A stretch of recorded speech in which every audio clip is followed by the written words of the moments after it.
The first question I chose, question 3. The fox population in a certain region has a continuous growth rate of 6% per year. It is estimated that the population in the year 2000 was 25,400.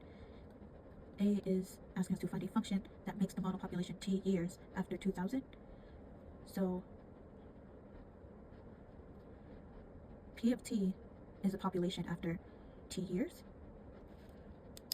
And if t equals 0 for year 2000, that means that our initial amount, our initial year, would be 2000. And the way we would write this is 2000 exponential function. Since we're given a continuous growth rate of 6%, we would just write this as a decimal for our growth rate. So it would be 6 divided by 100, which is 0.06.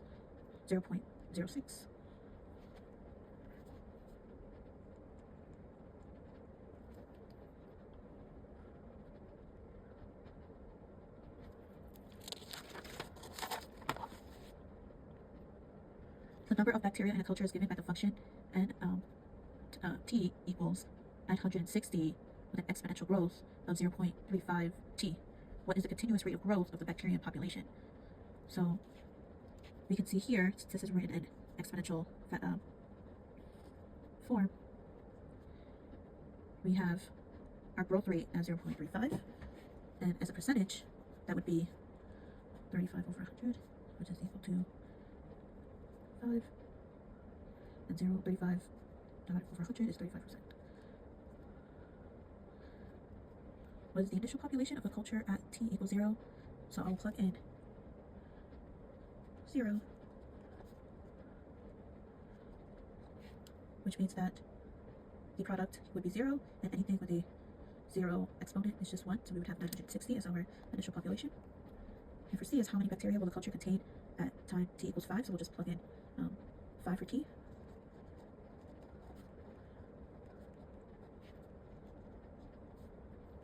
So plugging that into our calculator,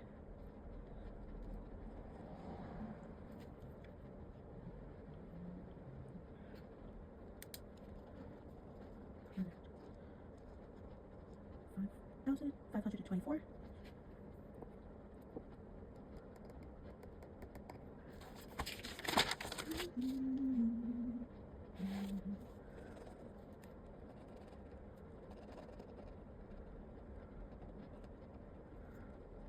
So I messed up here, but this is the first question, which is the fox population in a certain region has a continuous growth rate of 6% per year. It is estimated that the population in the year 2000 was 25,400. Find the function that models the population t years after 2000.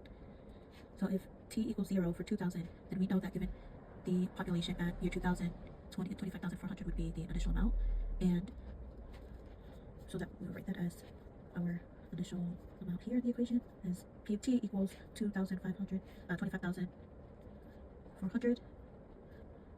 with an exponential growth rate, which would be k, and since we have the growth rate at 6%, use the function from part A to estimate the fox population in the year 2008. So I would subtract 2,000 from 8 to find our t. So P of 8 equals 25,400 with an exponential growth rate, or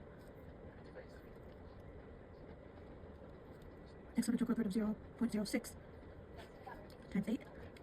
And we get 0.06 because we have a given continuous rate of 6%, which if we divide by 100, we get 0.6. So if we put this into the calculator, we would get 41,048 foxes, or 8 years, or year 2008, we would have a population of 41,048 foxes.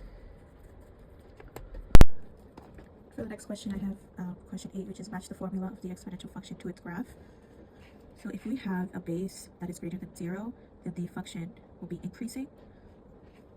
So we can see here that f of x, so b is f of x equals 3 to the power of x. So we have a base of 3, which is increasing. So this would be A, because this is an increasing graph. For C, when we have a function value with a base, a function with a base that is between 1 and 0, we have a decreasing function.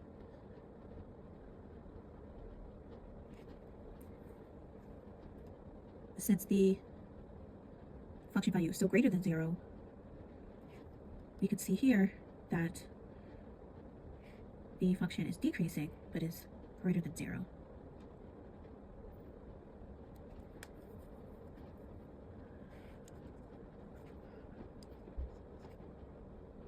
Now, for this next graph, we can see that we have a reflection across the x-axis. And so,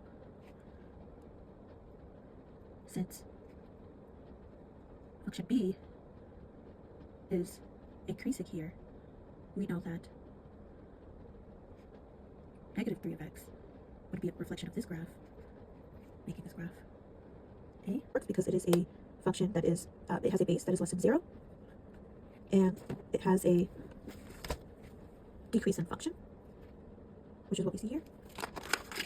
For question 10, I have write the equation in exponential form. Assume all constants are positive and not equal to 0. So we have log base m equals a, where b is the base, m is the number, and a is the exponent.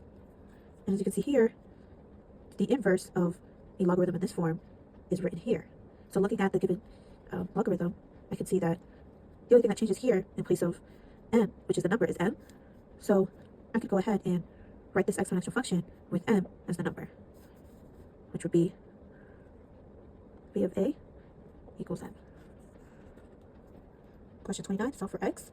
So first I want to isolate the logarithm here. Doing that, I will multiply both sides by 2 over 9.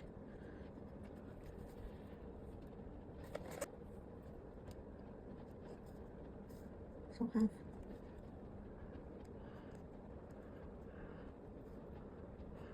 multiply that, negative 6 over 9, which is negative 2/3.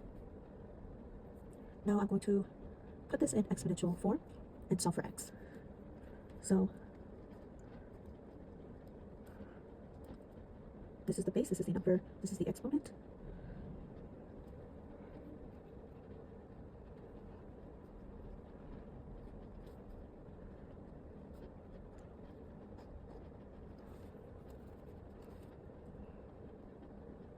So if you plug this into the calculator, you get 0.6300. So this would be our answer. Next question is question 32.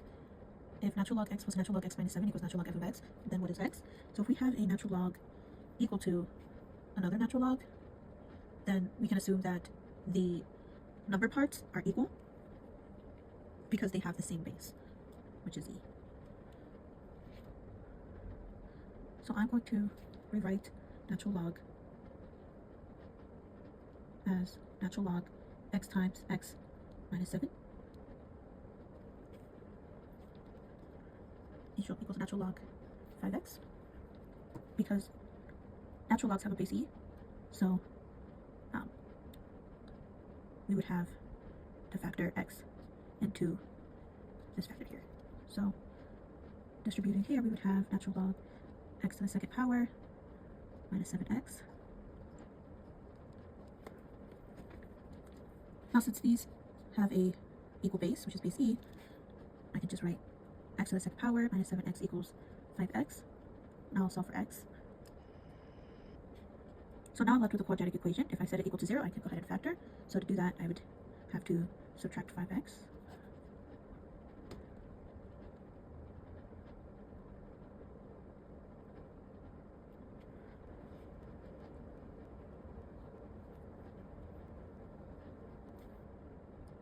Apologize here. Sorry, so apologize, so it messed up here. X times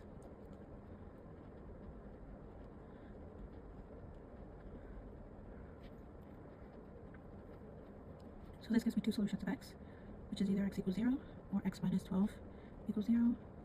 If I add 12 on both sides, I get x by itself to find the value of x, which would be 12. Now looking at our domains, we have x minus 7, so x has to be greater than 7, so that this factor could be 0. So that means that the x solution that works is 12, so x equals 12 would be our answer. So for question 33, you go to the doctor and he gives you 17 milligrams of radioactive dye. After 12 minutes, 4.25 milligrams of dye remain in your system. To leave the doctor's office, you must pass through a radiation detector without sounding the alarm. If the detector will sound the alarm if more than 2 milligrams of dye are in your system, how long will your visit to the doctor take, assuming you were given the dye as soon as you arrived?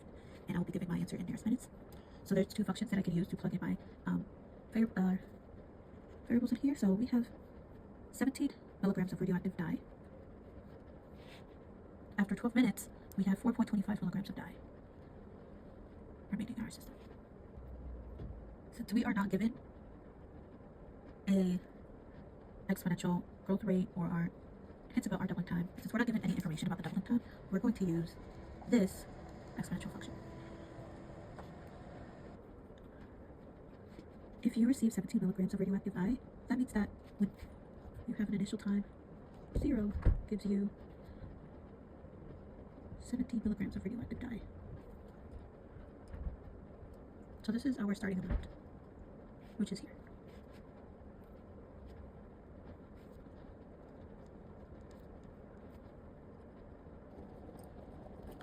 So it has appeared, sorry. So we're also given more information here, which is when t is 12, we have 4.25 milligrams of remaining dye. So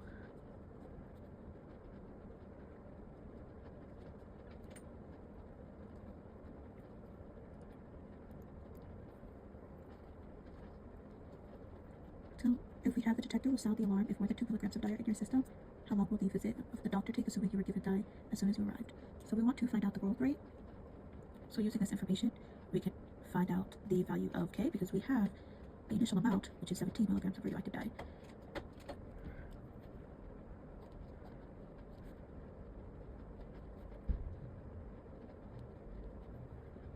So now that we plugged in time, we plugged in our initial amount of radioactive dye here, we can figure out what the growth rate is.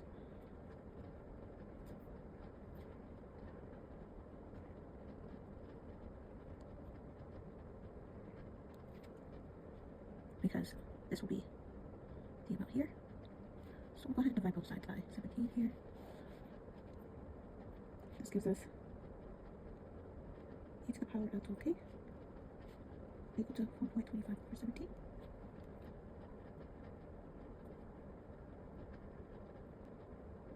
So the next step is to write this in natural log. We'll take this in natural log form.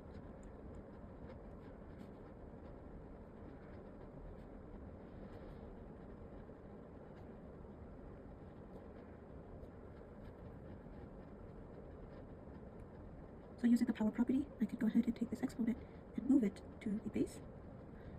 So I'll have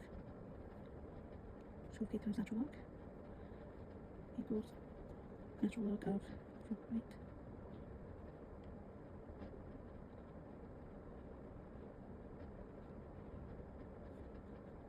Over 17. So the natural log will just cancel out to 1. So we'll have 12k equals natural log of 4.25 over 17. If we divide both sides by 12, we can find the value of k. So we'll have an estimate here.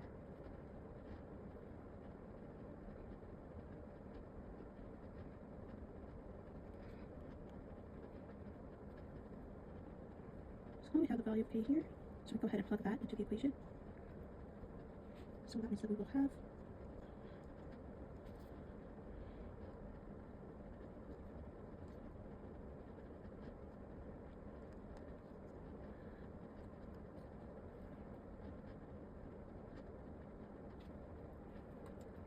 So we want to have no more than 2 milligrams of dye in our system so that we can leave and pass through the detector without sounding the alarm. So to do this, I can set p of t equal to 2.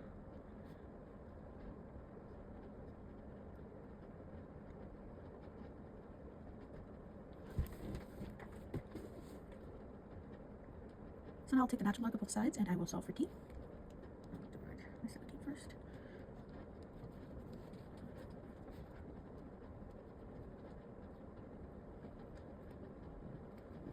So now I'll take the natural log of both sides, and I will solve for t.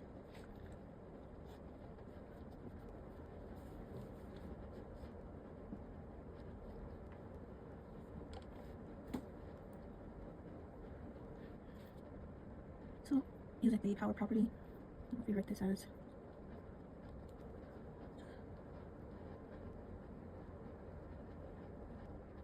this would cancel out. So, we want to find the value of t. So what we'll do is divide this number here by t to get t by itself, which means we would also do it to the other side here.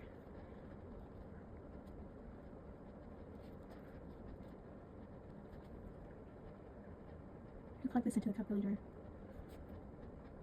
and round it to the nearest number of 18. So this is an approximation of t equals 18. So we'll have 18 minutes at the doctor's office before we can leave. For the last question, I have question 37, which is: a wooden artifact from an ancient tomb contains 60% of the carbon-14 that is present in living trees. How long ago to the nearest year was the artifact made? The half-life of carbon-14 is 5,730 years. So since we're given the half-life of carbon-14, right here, we can find our exponential decay rate.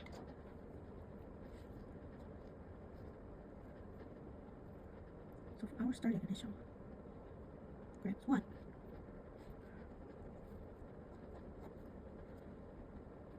at 5,730 years, we'll have half of that.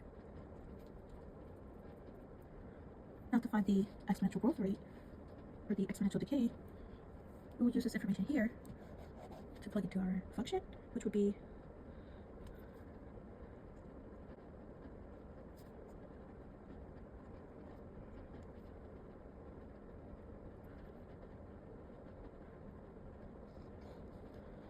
so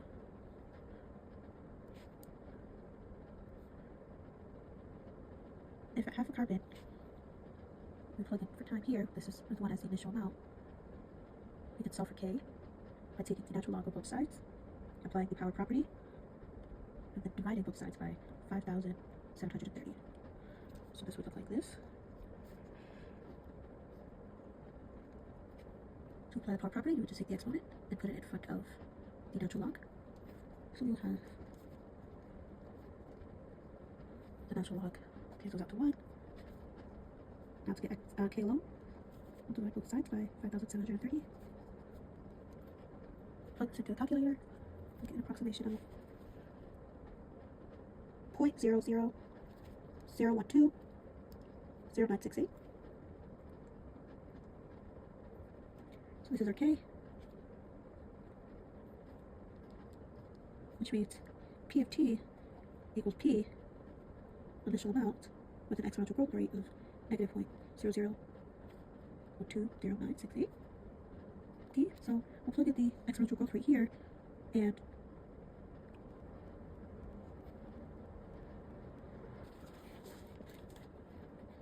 so if the initial amount is 0, 1 gram here, that means if we have 60% of the carbon-14 present, we would have P of t equals 0.6 grams, because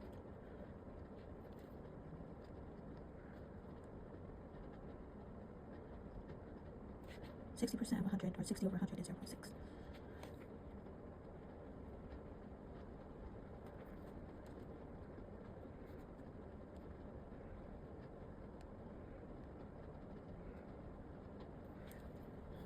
So we want to find out how long ago to the nearest year was the artifact made.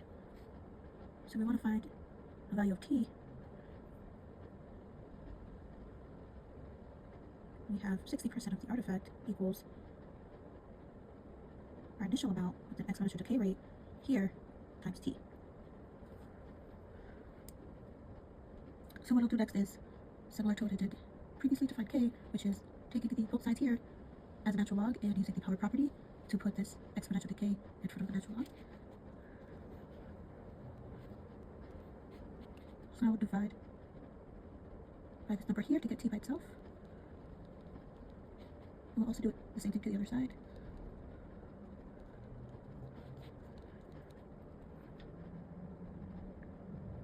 We plug that, the calculator have this many years. Oh, this is how long ago the artifact was made. So this artifact is 4,223 years old.